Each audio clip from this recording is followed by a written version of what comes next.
काजल ठाकुर आप सभी का आपके अपने यूट्यूब चैनल पर स्वागत करती हूँ। दोस्तों, आज की कक्षा में हम पढ़ने वाले हैं हमारे पोषण और स्वास्थ्य से संबंधित, और हमारी सेकंड यूनिट है दोस्तों सामान्य ज्ञान, जिसमें नियम, अधिनियम, योजनाएं और क्या दिए हैं उसमें दिया है हमारे गर्भावस्था, अर्थात हमारे साइंस का कुछ टॉपिक दिया हुआ है जिसके बारे में आज हम पढ़ने वाले हैं। तो दोस्तों लास्ट तक बने रहें ताकि सभी क्वेश्चन को आप अच्छे से पढ़ लें। दोस्तों यह जो क्वेश्चन है हम काफ़ी हद तक हम जितना भी हमने सिलेबस पढ़ा है उनमें से ऐसे क्वेश्चन हैं जो हमारी परीक्षाओं में आ सकते हैं। तो दोस्तों आप अपनी तैयारी देखिए कि आपको कितने प्रश्न इस वीडियो से बनते हैं। तो दोस्तों आइए बढ़ते हैं आज के हमारे पहले प्रश्न की ओर। दोस्तों आज का पहला प्रश्न है हमारा, डिंब के साथ शुक्राणु का निषेचन होता है। तो दोस्तों डिंब के साथ शुक्राणु का निषेचन अर्थात अंडाणु और शुक्राणु जो मिलते हैं जहाँ जायगोट बनता है, वह जो क्रिया होती है वह कहाँ होती है। तो दोस्तों इस क्वेश्चन का सही उत्तर होगा हमारा होगा ऑप्शन नंबर सी। कौन सा दोस्तों? ऑप्शन नंबर सी।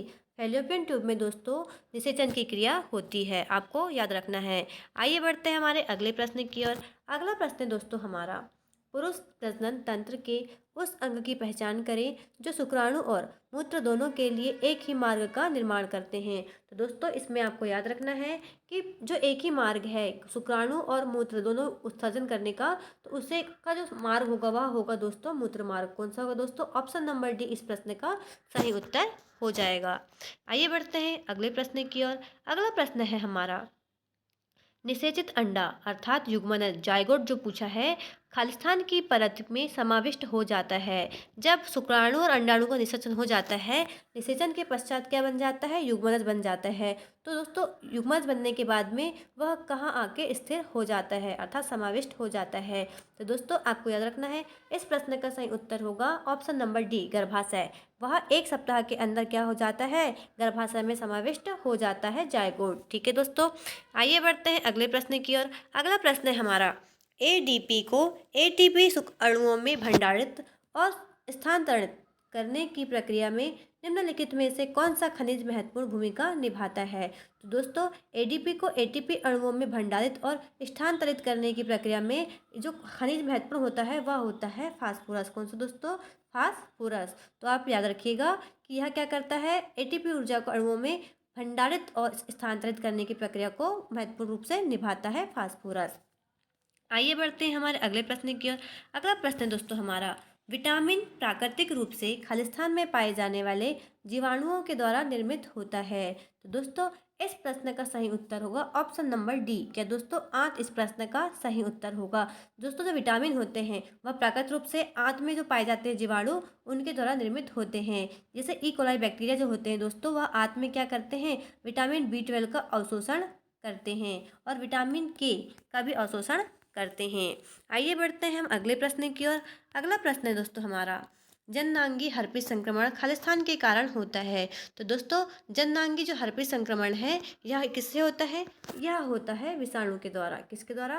वायरस से फैलने वाला यह एक रोग है जो क्या करता है? यह छाले उत्पन्न करता है जननांगों में। ठीक है दोस्तों, आइए बढ़ते हैं हम अगले प्रश्न की ओर। अगला प्रश्न है हमारा, निम्नलिखित मानव रोगों में से कौन सा रोग जीवाणु से होता है। तो दोस्तों हमने पिछली कक्षाओं में जीवाणुओं से और हमारे जो संक्रामक रोग हैं आप प्लेलिस्ट में जाके जरूर देखें, इससे हमने बहुत सारे क्वेश्चन कंप्लीट कर चुके हैं। यदि आपने देखा नहीं होगा तो आप जाके अवश्य देखिए। तो दोस्तों जीवाणु से जो रोग होगा वह होगा टाइफाइड। ऑप्शन नंबर है इस प्रश्न का हमारा सही उत्तर हो जाएगा। नेक्स्ट क्वेश्चन दोस्तों हमारा, हाइपरमेट्रोपिया या दूरदृष्टि दोष से पीड़ित व्यक्ति के लिए निकट दृष्टि बिंदु सामान्य निकट बिंदु से कितने से अधिक तक दूर स्थित होता है। तो दोस्तों इस प्रश्न का सही उत्तर होगा ऑप्शन नंबर सी, 25 सेंटीमीटर तक क्या होता है? सामान्य दृष्टि बिंदु से अधिक तक दूर तक स्थित होता है। नेक्स्ट क्वेश्चन दोस्तों हमारा, किसकी न्यूनता के कारण रक्त अल्पता रोग होता है अर्थात किसकी कमी के कारण एनीमिया रोग होता है? यह प्रश्न में पूछा गया है। तो दोस्तों फॉलिक एसिड को हम किस नाम से जानते हैं? इसे हम B9 के नाम से जानते हैं। फॉलिक एसिड का रासायनिक नाम क्या है? सॉरी, B9 का रासायनिक नाम क्या होगा? फॉलिक एसिड, फॉलिक अम्ल। दोस्तों लोहा को हम आयरन बोलते हैं और विटामिन B12। तो दोस्तों एनीमिया जो होता है यह उपयुक्त तीनों के कारण होता है। ऑप्शन नंबर डी इस प्रश्न का सही हो आंसर होगा। दोस्तों कैसे? देखो एनीमिया लोहे की मतलब यदि हमारे शरीर में हीमोग्लोबिन की कमी हो जाएगी, आयरन की कमी हो जाएगी, तो उससे क्या होगा, एनीमिया रोग होगा। ठीक है दोस्तों। किंतु B9 की कमी होगी तो क्या हो जाएगा, इससे हमें ब्लास्टिक एनीमिया होगा। कौन सा दोस्तों, मेगाब्लास्टिक एनीमिया होगा।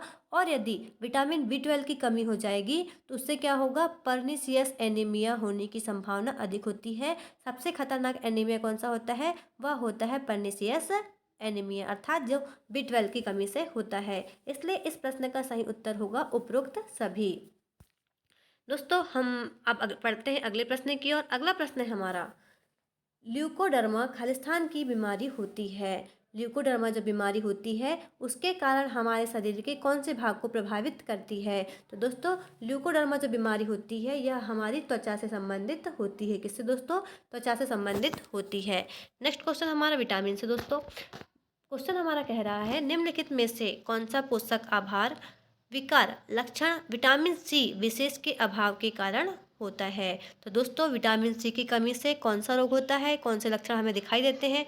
तो दोस्तों इसका जो सही आंसर होगा वह होगा ऑप्शन नंबर बी। कौन सा दोस्तों, ऑप्शन नंबर बी क्या दिया है, मसूड़ों से स्पंजी रक्तस्राव। यदि विटामिन सी की हमारे बॉडी में कमी हो जाएगी तो उससे क्या होगा, हमारे मसूड़ों से खून निकलेगा। ठीक है दोस्तों, आप इसे याद रखिएगा। और विटामिन ए की कमी हो सकती है। तो दोस्तों इसमें दिया है ऑप्शन नंबर सी, यह विटामिन ए से संबंधित है। होठों का फटना यह हमारे किस संबंधित है, B5 से संबंधित है। ठीक है दोस्तों, ये बढ़ते हैं हम अगले प्रश्न की ओर। अगला प्रश्न है हमारा, नीचे दिए गए भोजन के समूह में से कौन सा समूह रिकेटस के उपचार के लिए दिया जाता है। तो दोस्तों आपको सबसे पहले क्वेश्चन देख के समझ जाना है कि रिकेटस किसकी कमी से होता है, किस विटामिन की कमी से होता है। तो दोस्तों रिकेटस जो होगा वह होगा हमारे विटामिन डी की कमी से। किससे दोस्तों, विटामिन डी की कमी से रिकेटस रोग होता है। तो दोस्तों विटामिन डी के स्रोत क्या क्या हैं, तो आपको याद रखना है। विटामिन डी का स्रोत है सूर्य का प्रकाश, सबसे मुख्य क्या है, सूर्य का प्रकाश। दूसरा है फर्टिफाइड दूध और मछली का तेल। यह तीनों क्या है, यह विटामिन डी के क्या है, स्रोत है। ठीक है दोस्तों, इसलिए इस प्रश्न का सही उत्तर होगा option number A. Next question है हमारा दोस्तों, नीचे दिए गए विटामिन में से कौन से दो विटामिन DNA के संश्लेषण के लिए कार्य करते हैं, उसके लिए आवश्यक है। तो दोस्तों विटामिन से क्वेश्चन है तो विटामिन में ऐसे हमें चुनना है जो क्या करेगा, DNA के संश्लेषण में हमारे लिए सहायक होगा। तो दोस्तों इस प्रश्न का सही उत्तर हो जाएगा विटामिन B12 एवं फॉलिक अम्ल, अर्थात B12 और B9। क्या दोस्तों, B12 और B9 ये दोनों क्या होते हैं, विटामिन जो है DNA के संश्लेषण में सहायक होते हैं। आइए बढ़ते हैं अगले प्रश्न की ओर।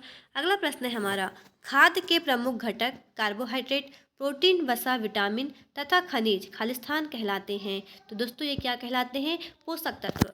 इसका जो आंसर होगा क्या होगा, ऑप्शन नंबर सी सही होगा। क्योंकि दोस्तों पोषक तत्व कौन से होते हैं हमारे शरीर में, खाद्य के रूप में हम लेते हैं। जो मुख्य घटक उसमें क्या क्या होते हैं, कार्बोहाइड्रेट, प्रोटीन, वसा, विटामिन तथा खनिज। इन सबको हम पोषक तत्व के नाम से जानते हैं। आइए बढ़ते हैं अगले प्रश्न की ओर। अगला प्रश्न है हमारा, जीवन की सभी प्रक्रियाओं के लिए आवश्यक ऊर्जा खालिस्तान से प्राप्त होती है। तो दोस्तों जीवन की सभी प्रक्रियाएं जो है आवश्यक ऊर्जा के लिए यह हमें किससे प्राप्त होती है, यह प्राप्त होती है हमें दोस्तों पोषण और श्वसन से। ऑप्शन नंबर बी इस प्रश्न का सही उत्तर होगा। पोषण के द्वारा क्या होता है दोस्तों, पोषण के द्वारा हमें ऊर्जा मिलती है और श्वसन के द्वारा भी हमें क्या मिलती है, ऊर्जा प्राप्त होती है। नेक्स्ट क्वेश्चन है हमारा दोस्तों, सामान्य जुकाम संक्रमित व्यक्ति के खुले और छींकने से तेजी से फैलता है, इसका क्या कारण हो सकता है। दोस्तों यदि किसी व्यक्ति को जुकाम है, जुकाम से ग्रसित है, तो दोस्तों यह जुकाम जो होता है संक्रामक रोग होता है। यदि आसपास के व्यक्तियों के पास यह खड़े हो जाए या छींक दे तो क्या होता है, उसकी बूंदों में दोस्तों विषाणु संक्रमित कोशिकाएं अन्य व्यक्ति तक पहुंचकर बढ़ती हैं, अर्थात सामने वाले व्यक्ति को भी क्या कर देती हैं, यह संक्रमित कर देती हैं। इसलिए इस प्रश्न का सही उत्तर होगा ऑप्शन नंबर डी। कौन सा दोस्तों, ऑप्शन नंबर डी जो होगा यह इस प्रश्न का सही उत्तर होगा। बूंदों में विषाणु संक्रमित कोशिकाएं अन्य व्यक्ति तक पहुंचकर बढ़ती हैं। आइए बढ़ते हैं हमारे अगले प्रश्न की ओर। अगला प्रश्न है हमारा पाचन से, इलियम क्या है। तो दोस्तों इलियम क्या है पूछा है, तो इलियम क्या होता है दोस्तों, यह हमारी छोटी आंत का अंतिम भाग होता है। कौन सा दोस्तों, यह हमारी जो आंत है, छोटी आंत, इसका अंतिम भाग होता है। दोस्तों आपको याद रखना है छोटी भाग को क्या बोलते हैं, छोटी भाग में जितने भी हमारे हम भोजन ग्रहण करते हैं तो सभी का जो पाचन होता है, तो पाचन कहाँ होता है, सबसे अधिक छोटी आंत में होता है। तो इसके पहले भाग को क्या बोलेंगे दोस्तों, इसके अंतिम भाग को इलियम कहते हैं। जो फर्स्ट भाग होता है उसे हम डुडेनियम के नाम से जानते हैं, और तीसरे भाग को, मध्य भाग को हम जेनुनियम के नाम से जानते हैं। आइए बढ़ते हैं अगले प्रश्न की ओर। अगला प्रश्न है हमारा दोस्तों, इंट्राडर्मल मार्ग से जन्म के समय निम्नलिखित में से कौन सा टीका दिया जाता है। तो दोस्तों आपको याद रखना है इंट्राडर्मल अर्थात हमसे पूछा है आईडी। क्या पूछा है दोस्तों, आईडी। दोस्तों आपको याद रखना है यह लगता है 15 डिग्री पे। कहाँ लगता है दोस्तों, यह 15 डिग्री पे लगाए जाने वाला टीका है जो बीसीजी में हम लगाते हैं। कहाँ दोस्तों, बीसीजी में हम इंट्राडर्मल मार्ग का उपयोग करते हैं। नेक्स्ट क्वेश्चन हमारा, शिशु के दांत निकलने पर कौन सा लक्षण सामान्य होता है। तो दोस्तों इस प्रश्न का सही उत्तर होगा सामान्य लक्षण पूछा है। तो दोस्तों इसमें क्या होगा, यदि शिशु के दांत निकलने लगेंगे तो उसके मुख से अधिक लार निकलेगा। ऑप्शन नंबर डी इस प्रश्न का सही उत्तर होगा। अधिक लार का निकलना शिशु के दांत निकलने का एक सामान्य लक्षण है। नेक्स्ट क्वेश्चन है हमारा दोस्तों, शिशु को कब से बैठना शुरू करना चाहिए। तो दोस्तों शिशु जब सहारे के से बैठता है तो वह 6 माह से बैठना शुरू करता है। सहारे के द्वारा शिशु को 6 मंथ तक बिठाया जा सकता है, अर्थात बिठाना शुरू करते हैं, और 7 से 8 महीने में वह स्वयं से बैठना सीख जाता है। नेक्स्ट क्वेश्चन है हमारा, खसरा के इलाज के लिए आमतौर पर क्या सलाह दी जाती है। तो दोस्तों खसरा के इलाज में आमतौर पर क्या सलाह देते हैं, इस प्रश्न का सही उत्तर है दोस्तों एंटीवायरल दवाओं का उपयोग करना, केवल एंटीबायोटिक, सर्जरी या शारीरिक आराम में और तरल पदार्थों का सेवन। तो दोस्तों इस प्रश्न का सही उत्तर है ऑप्शन नंबर डी, एंटीवायरल दवाओं का उपयोग करना चाहिए। नेक्स्ट दोस्तों, रूबेला किस स्थिति में अधिक जटिल हो जाता है। दोस्तों रूबेला वायरस जो होता है वह गर्भावस्था में बहुत अधिक जटिल हो जाता है। रूबेला वायरस के कारण यदि कोई गर्भवती महिला है और उसमें रूबेला वायरस है तो यह बच्चों पे, भ्रूण पे बहुत अधिक प्रभाव करेगा, जिससे जो बच्चा होता है वह विकलांग भी हो सकता है। ठीक है दोस्तों, इसलिए गर्भावस्था में क्या अब ध्यान रखना चाहिए कि रूबेला की जाँच कराना चाहिए और रूबेला होने पर गर्भावस्था को टाल देना चाहिए। आइए बढ़ते हैं अगले प्रश्न की ओर। अगला प्रश्न है हमारा, भ्रूण का हृदय कब धड़कना शुरू करता है। तो दोस्तों भ्रूण का हृदय वह 1.5 महीने में शुरू कर देता है, अर्थात 1.5 महीने कौन से होंगे, वह होंगे 6 सप्ताह। अर्थात इस प्रश्न का सही उत्तर होगा 6 सप्ताह में भ्रूण का हृदय धड़कने लगता है। दोस्तों आज की वीडियो का हमारा आखिरी प्रश्न है, स्तनकाल में प्रथम 6 माह के दौरान महिलाएं लगभग कितना दुग्ध स्रावित करती हैं। तो दोस्तों इस प्रश्न का सही उत्तर होगा 600 ml। कितना दोस्तों, 600 ml इस प्रश्न का सही उत्तर होगा। स्तनकाल में प्रथम 6 माह के दौरान महिलाएं लगभग दूध स्रावित 600 मिलीलीटर करती हैं। दोस्तों यह आज के हमारे प्रश्न थे, आप अच्छे से पढ़ लीजिएगा और देखिए कि आपको कितने प्रश्न, खुद में देखिए कि कितने प्रश्न आपको बन जा रहे हैं। दोस्तों हमारे चैनल को लाइक और सब्सक्राइब अवश्य करेंगे और अगले वीडियो के लिए आप तैयार रहेंगे। अगले वीडियो में हम आपके लिए अच्छे अच्छे प्रश्न लेके आएंगे। आज के वीडियो में दोस्तों जीवाणु से, विटामिन से और हमारे जो जनरल अंग से, मतलब हमारे जो सेकंड टॉपिक है उससे भी प्रश्न हमने लिए थे। ठीक है दोस्तों, धन्यवाद।